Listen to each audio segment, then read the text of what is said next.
Olá, meus amigos. A história do nosso brasileirinho de hoje eu achei um pouco parecida com a história que a gente leu semana passada, que a gente comentou semana passada. Só que o da semana passada era um chefe de família testemunha de Jeová. E esse aqui é um querido que teve, né, a confiança de mandar a história dele para mim, apesar de ser membro da igreja Mormon, mas a história deles achei um pouco semelhante às histórias deles. Ele fala o seguinte: Olá, Vânia. Entrei em contato com seu canal meio que por acaso. Entendo perfeitamente sua indignação e a dos outros irmãos que se afastaram da fé. Escrevo em tom de desabafo. Desabafo. Sou membro ativo da igreja há 50 anos. Igreja Mormon, tá? Me batizei bem jovem, contra a vontade dos meus pais, e paguei um preço emocional que considero alto. Minha esposa se batizou 2 anos após e começamos um relacionamento que já dura 49 anos. Parabéns, viu, meu querido? 49 anos é uma vida, né? Uau! Por décadas eu nunca tinha questionado nada a respeito da igreja, mas isso começou a mudar quando nosso filho mais velho foi para a missão. Olha só isso aqui.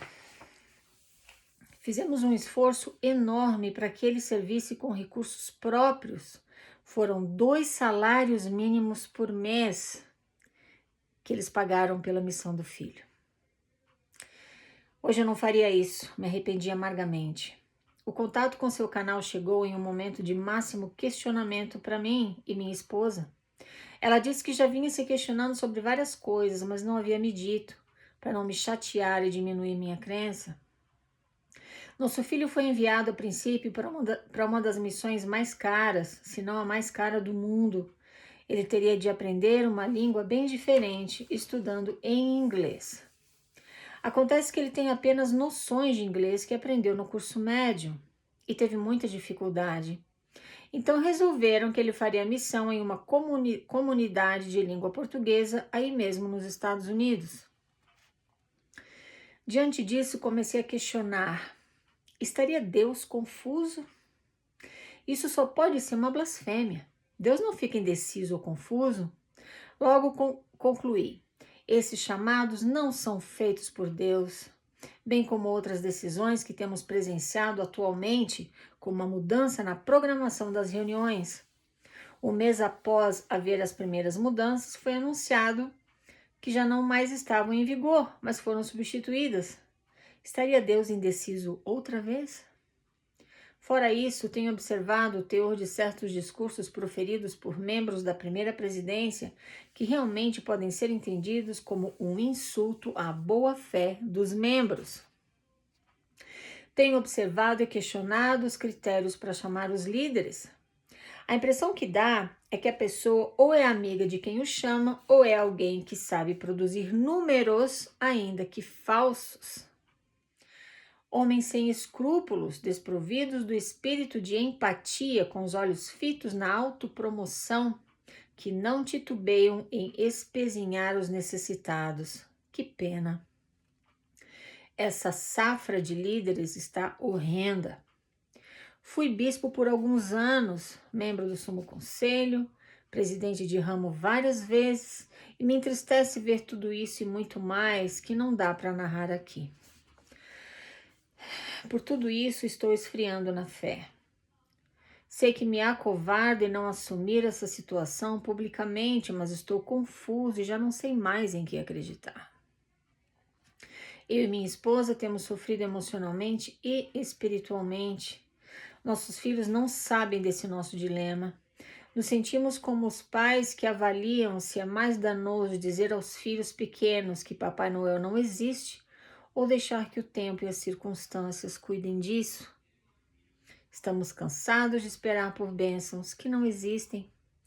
Sacrifiquei minha vida profissional enquanto era bispo e isso refletiu diretamente no bem-estar de minha família. Por tudo que passei, já não sirvo mais com a mesma devoção. Não aceito cargos de liderança. Sirvo de maneira seletiva Ou seja, escolho o que quero fazer e no que quero acreditar.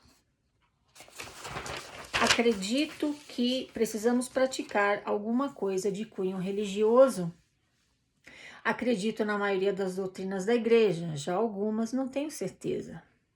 Não pretendo abandonar, mas não pretendo mais servir como antes. Cheguei à conclusão de que na igreja somos conduzidos sistematicamente ao fanatismo e com certeza é um dos lugares onde mais se sofre assédio moral.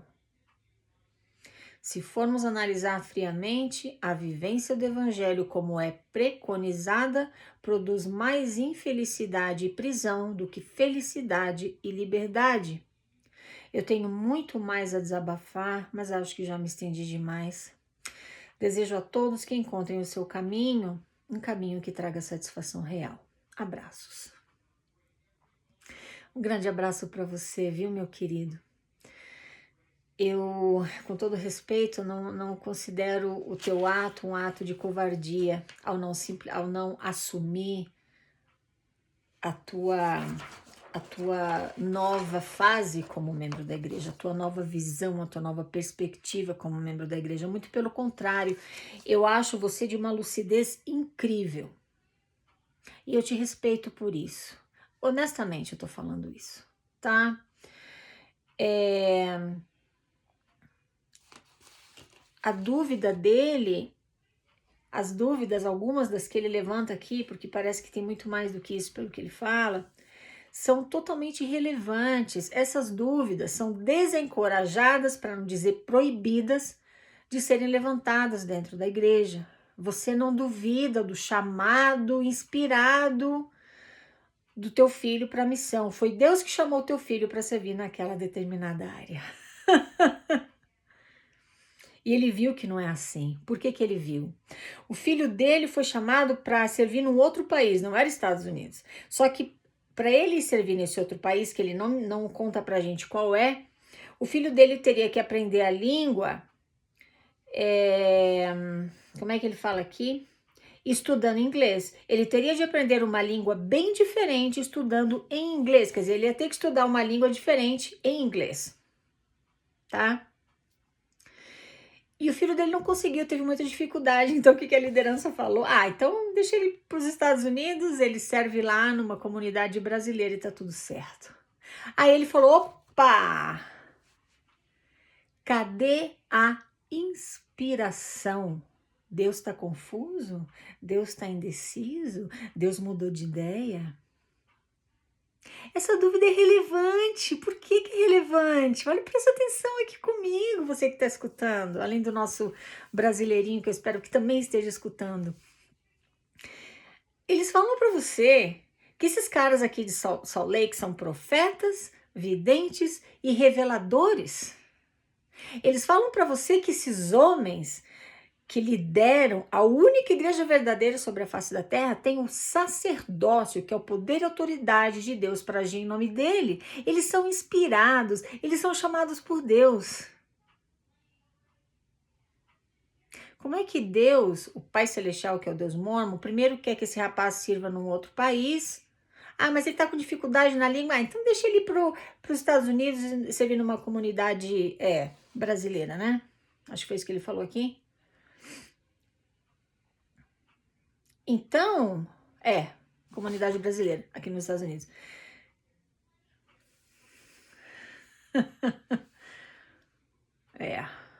Será que o Pai Celestial, sendo um Deus, não sabia que o filho dele ia ter dificuldade com o idioma? Pois é. Sabe qual é o problema?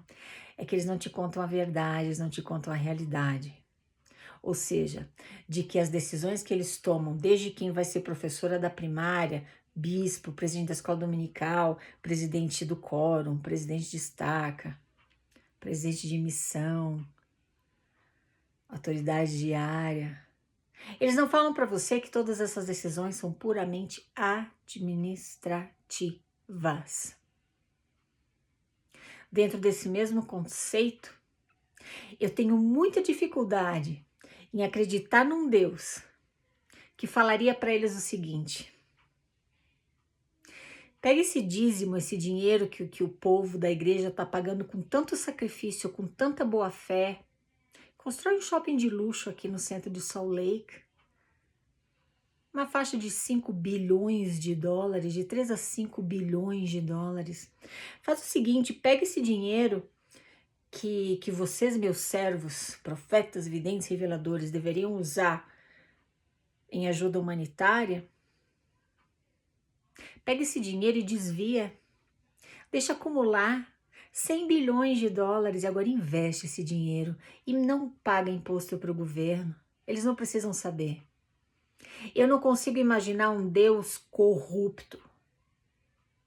Agora eu não tenho dificuldade nenhuma em reconhecer charlatões da fé que usam o nome de Deus e tomam essas decisões administrativas, te fazendo acreditar que essas decisões vêm de Deus.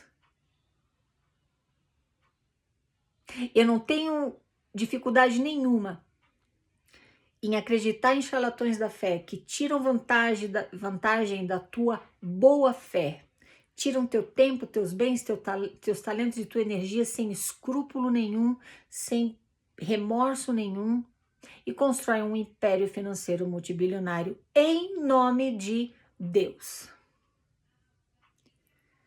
Eu não tenho dificuldade em acreditar em um Deus que cobra 10% do teu salário mensalmente se você quiser entrar na casa dele. Você quer entrar na minha casa, quer visitar a Vânia? Bom, mas então você vai ter que pagar durante 1 ano.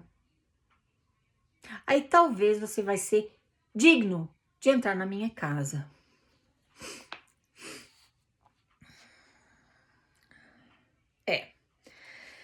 Ele menciona aqui as reuniões que mudaram. O Deus Mormon, que é o Pai Celestial, ele tá sempre mudando de ideia. Sabe por quê?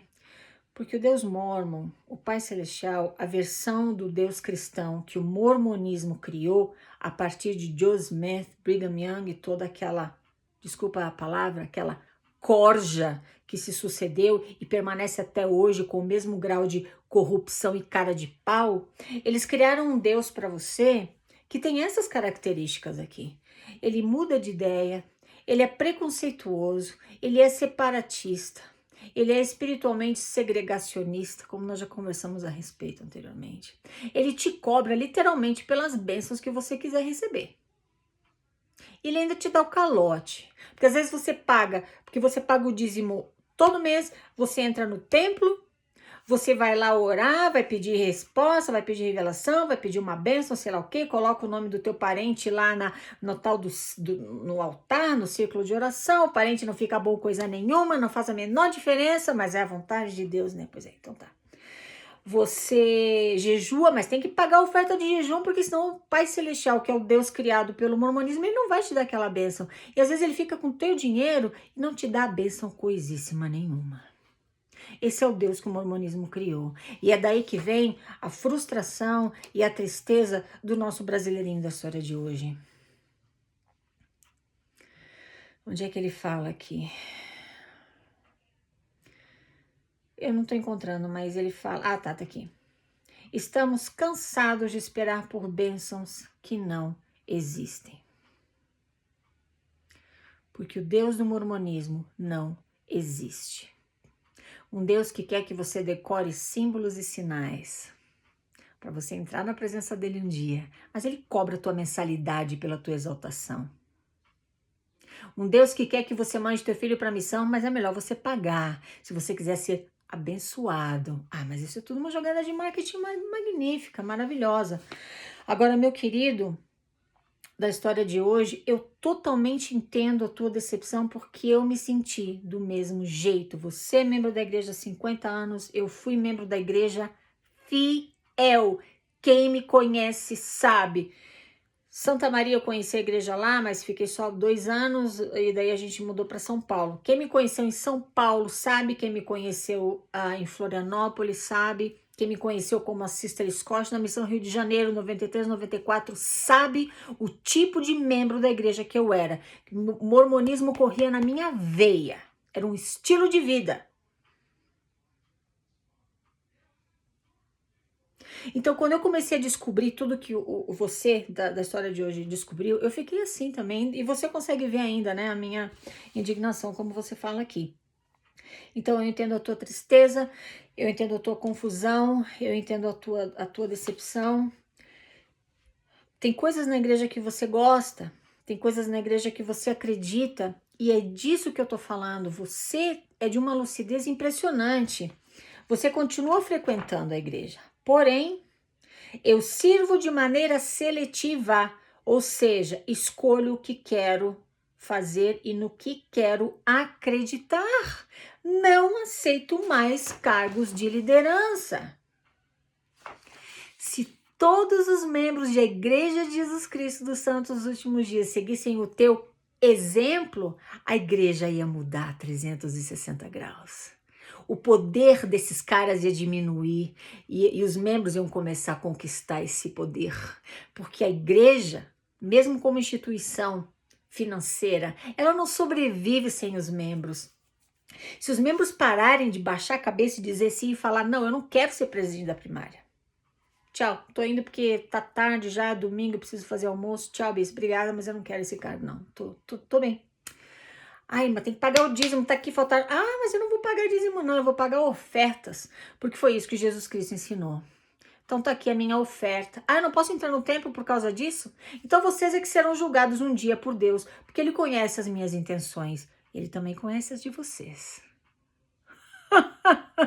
Se os membros da igreja começarem a clamar o próprio poder que eles têm, como você da história de hoje, a igreja mórmon vai ser um lugar tão melhor. Tem coisas boas lá dentro? Tem. Mas existe uma coisa que precisa, eu diria duas. Tem duas coisas que a gente precisa lutar contra. Primeiro, as mentiras que são contadas lá dentro, de que tudo aquilo é verdade, que o livro de Mórmon foi traduzido pelo dom e poder de Deus, que Deus viu Deus Jesus Cristo no bosque, um monte, que o sacerdócio foi restaurado. Essas mentiras precisam parar de ser contadas do púlpito. E a lavagem cerebral, o controle mental, eu diria, persuasão coercitiva. Ai, você não é obrigado a fazer nada, você tem livre-arbítrio. É. Mas experimenta dizer que você não quer ir para a missão para ver o que te acontece. Experimenta dizer que você não quer um chamado. O nosso amigo aqui, ele é membro da igreja antiga, já foi bispo, já foi presidente de ramo várias vezes, membro do Sumo Conselho. Ele tem, digamos, moral para chegar e falar, não, eu não quero esse chamado. Ele vai ser ainda respeitado pela história que ele tem de serviço na igreja. Agora você, você se batiza na igreja 1 ano, 2, 3 e tem essa atitude que ele está tendo, esquece. Você vai ser taxado de rebelde, sem espírito, você tem o coração duro. Você não tem um testemunho, você não é valente na fé. Agora, se virar prática comum, essa independência, essa que eu chamo de mórmon progressista, mas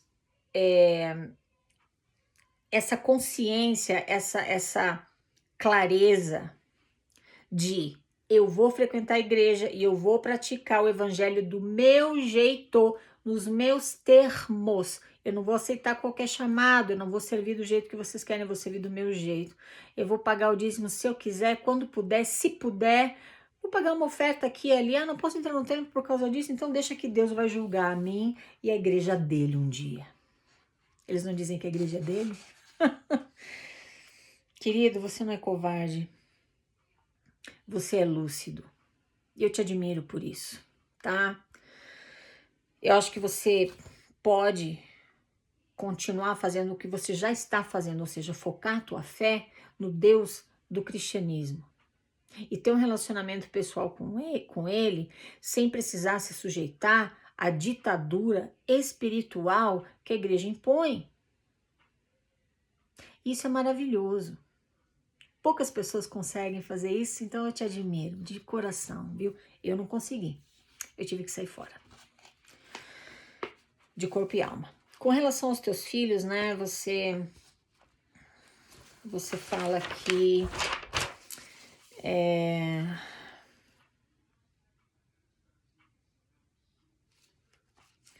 você fala que, desculpa, eu devia ter marcado, mas eu esqueci, né? Ah, tá aqui, marquei. Nos sentimos como os pais que avaliam se é mais danoso dizer aos filhos pequenos que Papai Noel não existe ou deixar que o tempo e as circunstâncias cuidem disso. Você como pai, a tua esposa como mãe, vocês conhecem os teus filhos melhor do que ninguém. Usa o que teu coração disser. Usa a tua sabedoria e o direito de instinto paterno que você tem para tomar essa decisão, viu? Não existe uma resposta simples. Eu não me sinto à vontade para chegar aqui e sugerir uma coisa ou outra. Ou fala para eles agora, ou não fala nada, deixa eles seguirem. Eu acredito que, como pai e mãe, a gente tem uma coisa que ninguém mais tem. A gente tem aquela conexão com o filho que vai te dar esse discernimento. Será que a gente fala com eles agora sobre como é a igreja ou será que a gente não fala, né? Eu tenho certeza que você, por ser uma pessoa de uma mente assim tão forte, por você ter uma clareza e uma lucidez de ideias tão grandes, porque você consegue acomodar no teu cérebro algumas das crenças que você tem na igreja e o teu senso crítico, os dois estão ali no teu cérebro, e isso é maravilhoso, tá?